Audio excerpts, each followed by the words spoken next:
I was not always this strong guy you see.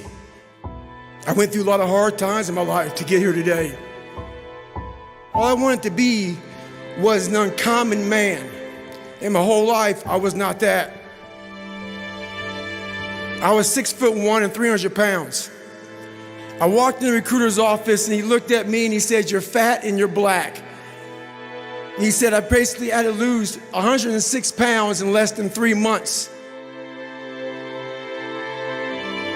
I came back 3 months later, 106 pounds lighter. Thank you. You have to wake up and you have to give yourself belief.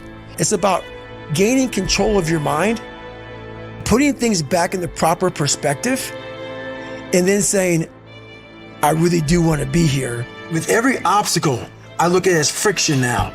Without friction, there is no growth. You have to have friction in your life to grow. So I start looking at all these different things versus the woe is me mentality. Like, oh my God, look at my life. My life's so f***ed up. I come from this family. I'm being beaten. I'm being abused mentally, physically. I start looking at it as the perfect trial ground. So I had to flip it upside down and say, okay, I'm suffering tremendously, mentally. Use this to your advantage versus your disadvantage. So that's what I did. Versus looking at it as like, oh my God, woe is me, I'm never gonna get out of here. I looked at it as, okay, hang on a second. If I can overcome this, if I can find some power in this, some way to get through this, that right there will be the fuel for the rest of my life. And so I found great strength in suffering. It showed me even more of what we have as humans, if we're willing to go there and we're willing to push that extra step. A lot of people, man, how do you do what you do? At the end of the day, I ask myself one question: can I take one more step? And usually the answer is yes. So if you can answer that question and not take another step, that is real failure. That is real quitting. A lot of people can take one more step, but they choose not to. I don't know if you can take 2 steps. You got to answer that question after you take the first step. But I can always take one more step, so if I choose not to, that's on me. And I got to live with that. There's a lot of people in graves who have lived 100 years and have never started their real journey. Your real journey starts when you go outside that box and you start climbing mountains. You start climbing mountains, and it goes on and it goes on. And just when you're getting ready to quit, you crest that final mountain, you get down and you look, and there you are. But you cannot find your peace you're looking for in yourself until you've overcome yourself. It seems like, especially with confidence, right, or self-esteem, there's a relationship between confidence and competence. Mm-hmm. So what you're looking to do is try and have what you believe that you can do be ahead of what you can do. Right. Now, you're not looking for it to be delusional. You don't want it to be able to believe that you can do something like fly, right? But you need to have a relationship between the two. But what people are asking for is for their confidence to be so far ahead of their competence, or without having even been competent at anything in the beginning. And that's just delusion. That's fantasy. Right. Well, I believe that you have to build belief. Belief is like, there's an after school special belief where the mom says, believe in yourself. And that's all great, but there's also a built belief. And the built belief is one, like for me, I came from a bad place. How I build belief is through the daunting tasks I put myself through. So that's proof positive that I can. So it correlates. And that's how this piece of shit kid that I once thought I was built belief by saying, I was in 3 hell weeks. I went to Ranger School. I tried out for Delta Selection. Undeniable stack of proof. That is proof, motherfucker. So whenever you think you can't, confidence comes from the thing that you built. You must build belief. You must build confidence. It can't be like, hey, I'm gonna go knock that shit out. You gotta look over here and say, I can knock that shit out. Because a lot of people will say, when you wake up in the morning, pound your chest, and look at yourself in the mirror and do all this bullshit. I hope it works. What works for me is that everyday resume, the things I know I've accomplished, the things I know I've done, real hard work, the real calluses on my mind, the real calluses on my hands. That's it. You don't need to pound your chest in the mirror anymore if you have that. It's belief, and it's built on what you put in to yourself.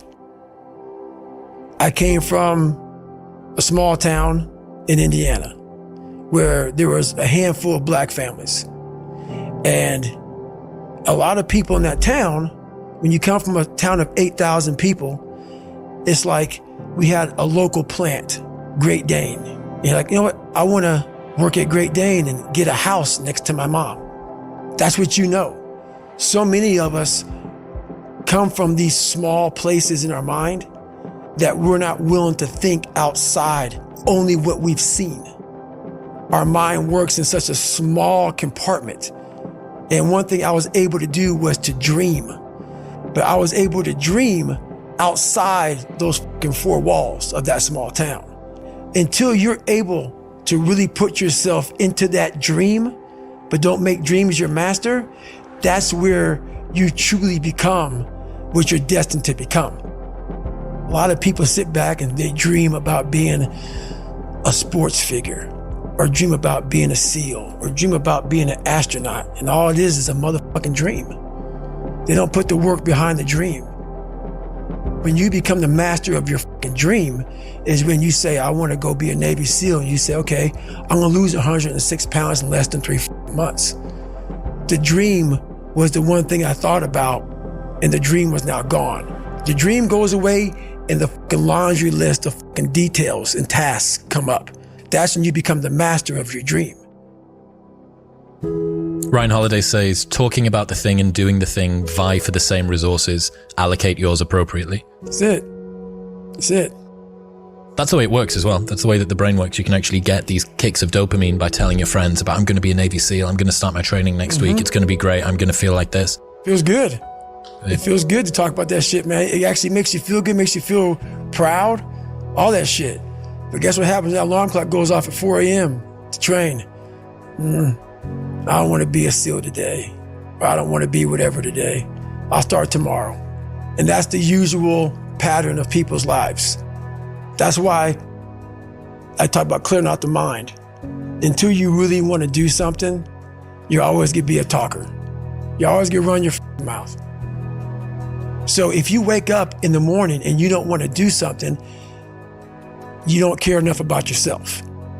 And that's what you need to really research is, man, why am I not doing this for myself? That is the number one purpose in life, is to better oneself.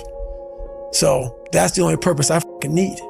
So the reason I get up every day, even though there's no race or there's no school, or there's nothing in front of me, is because I have pride in myself. But where do you go to? You wake up on a morning, it's cold, it's wet, it's dark, you've got no cartilage in your knee, you've got shitty shorts, whatever it is that's the issue today. Keep talking.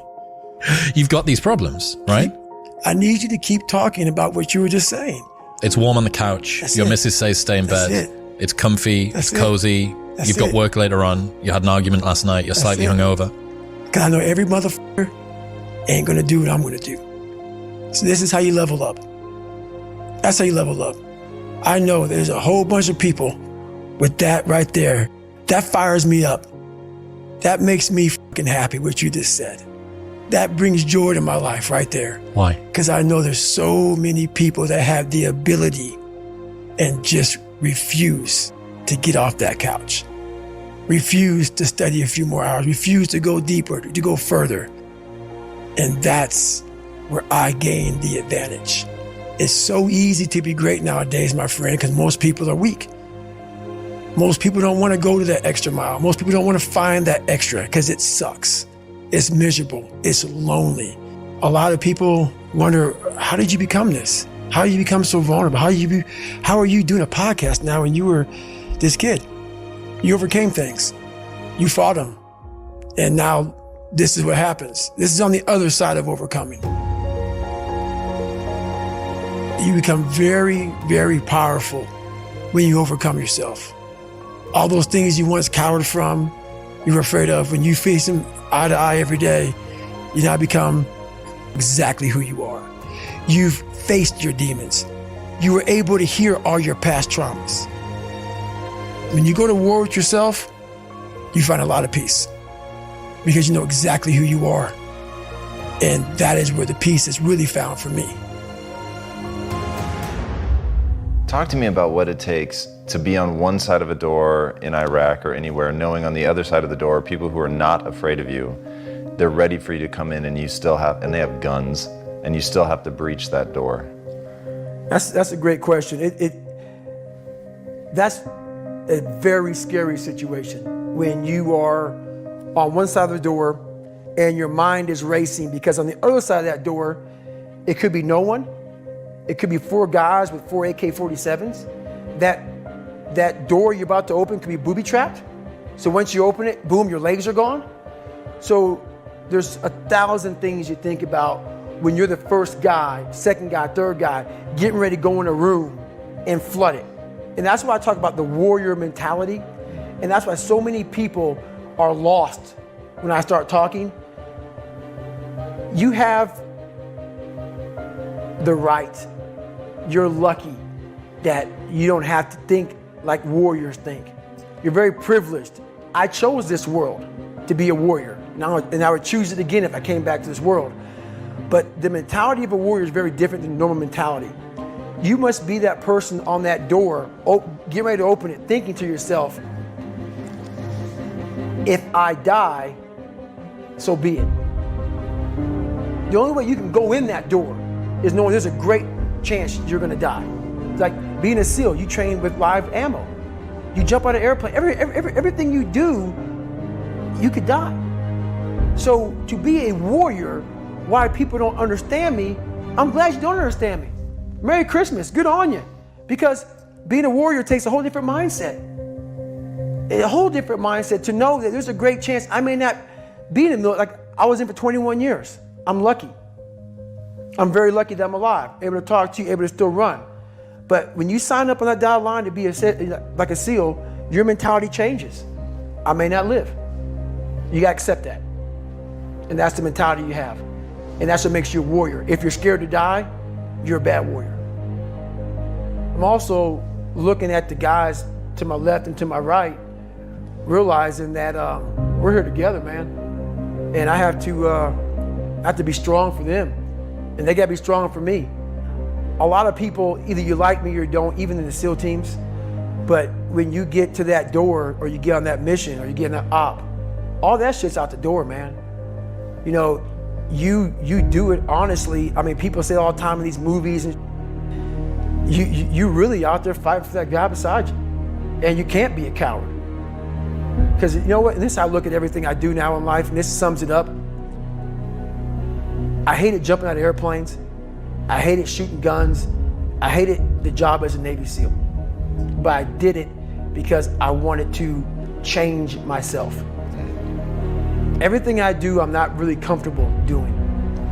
But if you choose to go that route, to go be a Navy SEAL, you might as well go be the hardest mother in the world.